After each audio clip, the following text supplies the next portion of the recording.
South Korean official says Trump's visit improved relations. Like many of her fellow citizens, the leader of South Korea's ruling party was unhappy with President Trump's threats to destroy nuclear-armed North Korea. But she now says Mr. Trump's visit this month appears to have made him appreciate more fully the need to peacefully resolve the crisis. In an interview, the leader, Choo Mi-ae, the chairwoman of the Liberal Democratic Party of South Korea and the most prominent woman in the National Assembly, said Mr. Trump's visit had actually led to an improvement in our bilateral relations. Mr. Trump, she said, had now seen for himself that 25 million Koreans, half the South Korean population, lived close to the demilitarized zone that has divided North and South since the armistice that halted the 1950–1953 Korean War. All of the growth and prosperity that Korea has achieved after the Korean War is concentrated in this region, she said. If there were to be a war, not only would all the lives be lost, but the achievements of Korea would become nothing overnight. Ms. Choo also said that she hoped North Korea would participate in the Winter Olympic Games to be held in South Korea in February, and that she intended to personally invite her counterpart from North Korea when they attend an international meeting of political party leaders hosted by China this month. Ms. Choo, 59, is a strong ally of President Moon Jae-in of South Korea, who advocates a shift toward dialogue with the North and was elected after the impeachment this year of his conservative predecessor, Park Geun-hye, for corruption and abuse of power.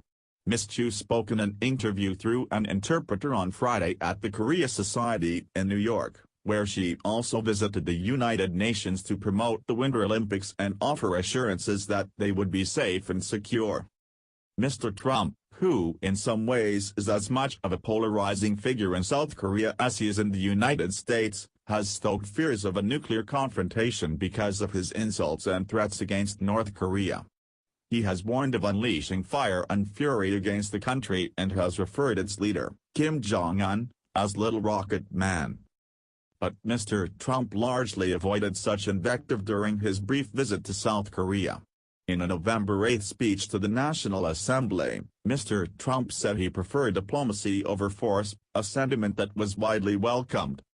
Ms. Choo said Mr. Trump seemed to have come away from his visit to South Korea with a new understanding of the complexities on the Korean peninsula, which has been divided by war and animosity for nearly 7 decades. I think it was because he was able to come and see for himself, she said. Ms. Choo also took note of how Mr. Trump appeared to have avoided publicly stoking a related dispute during the visit. Mr. Trump contends that South Korea does not pay a fair share of security costs with the United States, its most important ally, even as South Korea has reaped economic benefits by enjoying a large trade surplus in the American market. When he visited Camp Humphreys in South Korea, the biggest United States overseas military base, Ms. Choo said, it appeared to be a revelation to him when the American commander, General Vincent K. Brooks, said the South Koreans had borne 92% of the construction costs. Trump was very impressed, she said.